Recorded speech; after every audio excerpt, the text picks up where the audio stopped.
Hello everyone, Cyber here, bringing you guys part 2 of What If Deku was Spider-Man.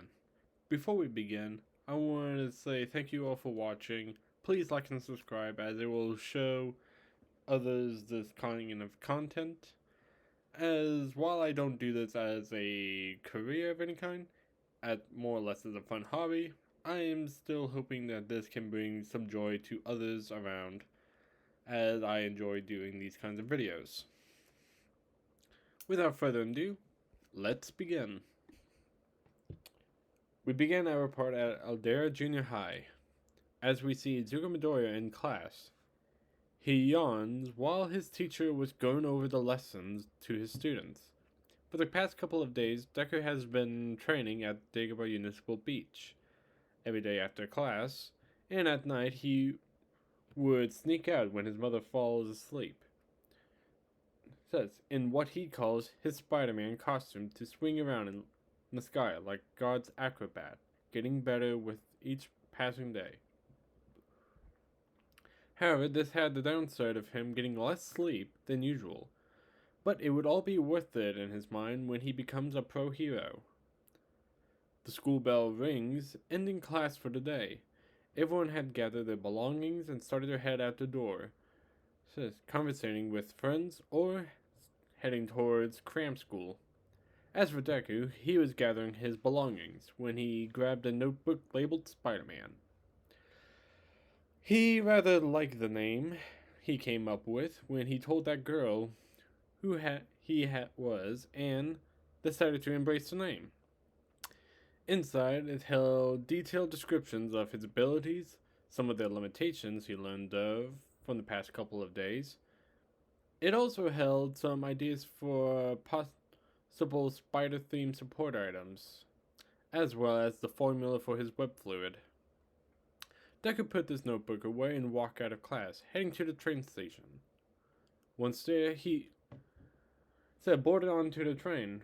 When walking over to the closest empty seat, he found inside. He looked over for a moment at the other passengers. However, there was one who he was most shocked to see sitting beside him. There, next to him, was the same girl he saved a few nights ago.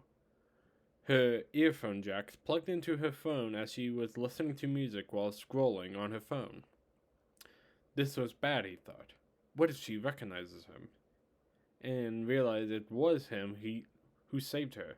How would she react to noticing him like this? Can I help you?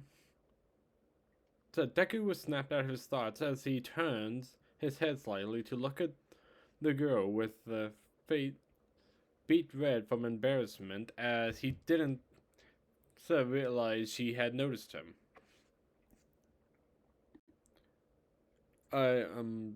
Sorry? Deku asked as the girl repeated herself. I was asking if you needed something. Sir, you were staring at me a lot, so I figured there was something you needed at least. Deku, upon realizing that he might have been staring at her a bit too much, started a bit. Sorry, I didn't mean to stare. It was just, Wait, I recognize you, she said, cutting him off as he froze in place. Worriedly looking towards her. You do? Yeah, were you that guy who ran in trying to save the blonde exploding kid from the sludge villain? Deku, upon realizing that what she meant, sighed in relief. Yeah, that was me. Yeah, I thought that was you. I saw you from within the crowd as you ran in to save that guy. It was really cool of you, although I found it rather bullshit when the heroes reprimanded you while they did nothing to help. The girl said as Deku just blushed in slight embarrassment. Yeah, that was definitely something, he said, chuckling, but soon finds himself in a difficult situation. He wanted to say something more, as this was the first time he's actually talked to a girl and said something back. So, immediately, he said the first thing that came to mind when looking at her, and her earphone jacks. So, do you like jazz? He said rather awkwardly with a weak, timid smile. Upon hearing this question, however, the girl merely only laughed, as Deku just sat there mentally punching himself, thinking to himself that you just blew it. So, sorry, I didn't mean to laugh. I just wasn't expecting the sudden question, was all. But to answer your question, I generally like all music, but for the most part, I guess I do like rock and alternative. She said, Deku soon realized that he didn't blow it quite yet, as he continues to conversate with her. Let's see, does your love of music have to do with your quirk? Deku said, asking the only other thing he could think of, as he was curious to begin with. So, I suppose you could say that. But really, it's because my family loves music a lot and I grew up with it. So, she said with a smile as she then looked towards him.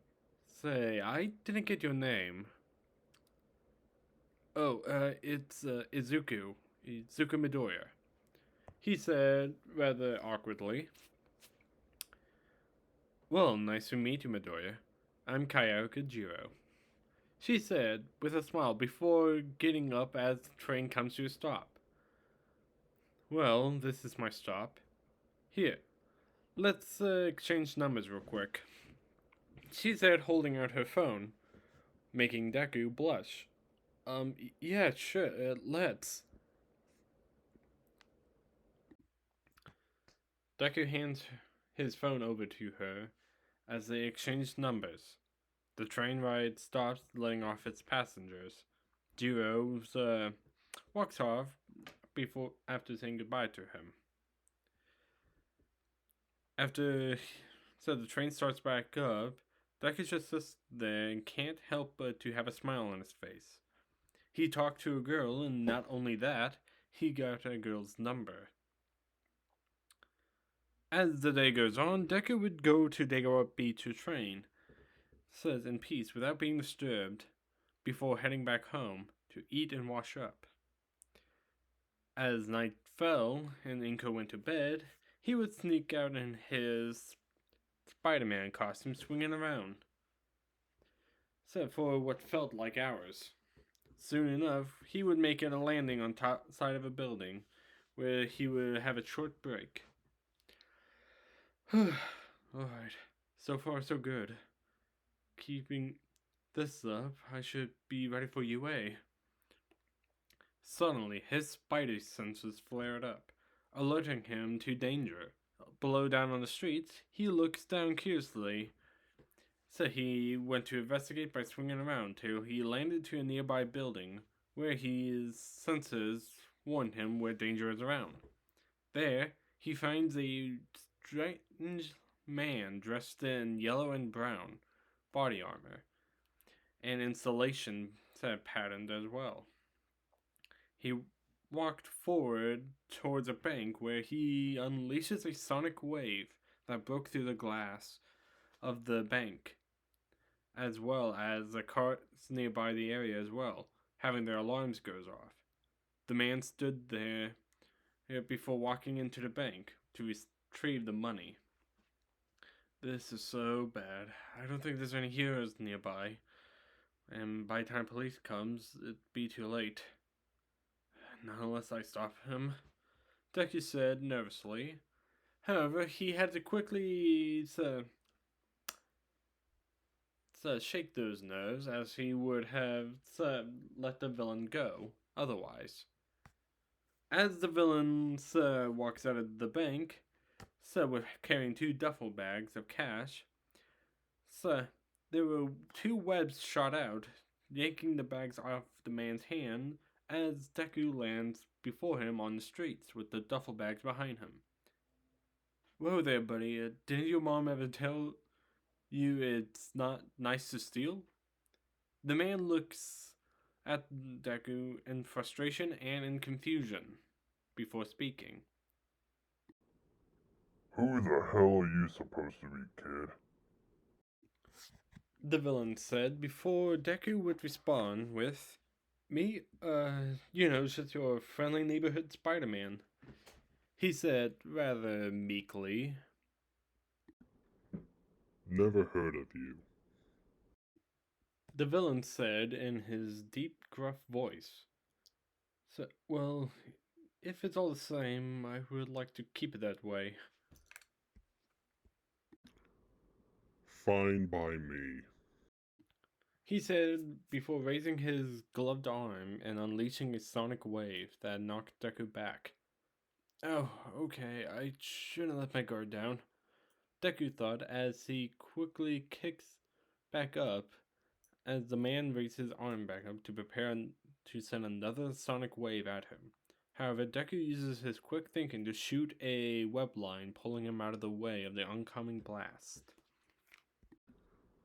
Last chance, kid. Go along and I won't have to squash you like a bug. Yeah, that's not gonna happen. Have it your way.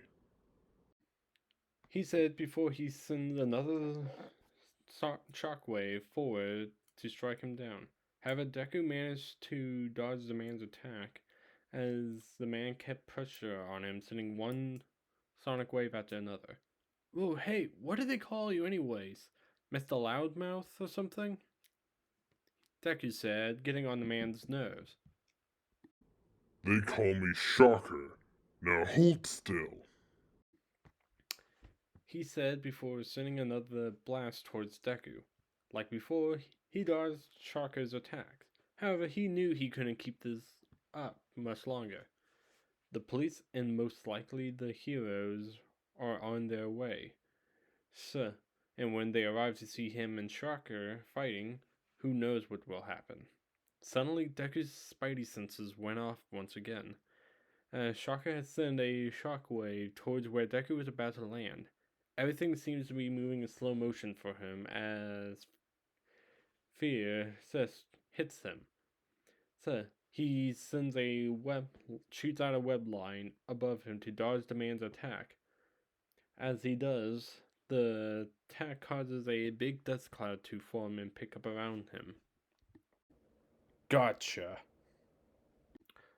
Shocker yelled out in satisfaction. However, so that didn't last long as the dust settles to find he was missing.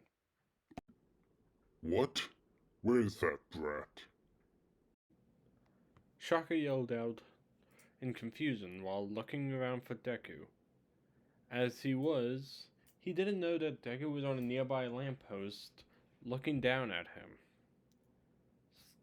So why did he stop attacking me? Deku asked himself in confusion.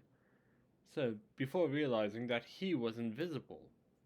So he looked at himself in his hands as well as a nearby window that miraculously didn't crack. So, seeing that he was completely invisible.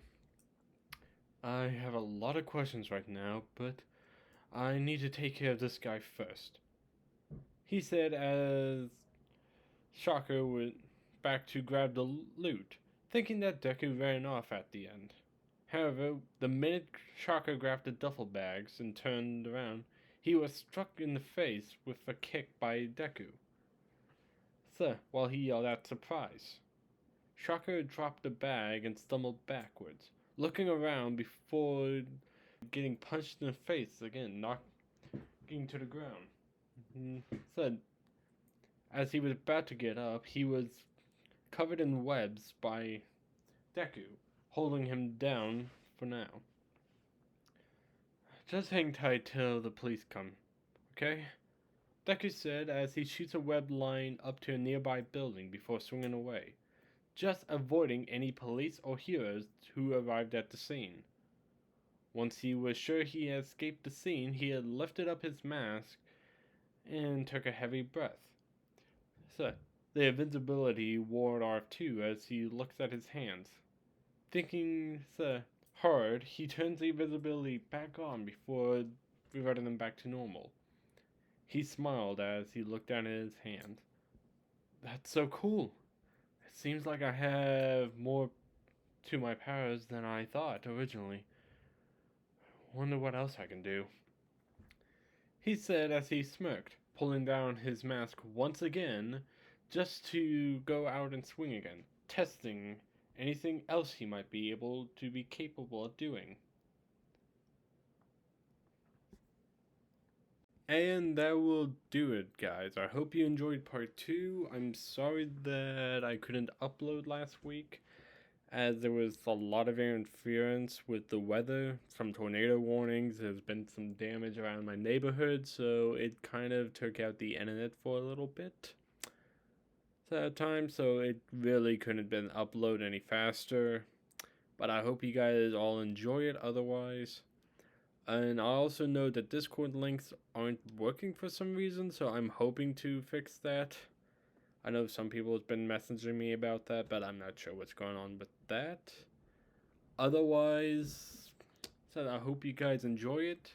Please look forward to the next part, as I will hopefully get that out on time. Either way, Cyber out. Peace.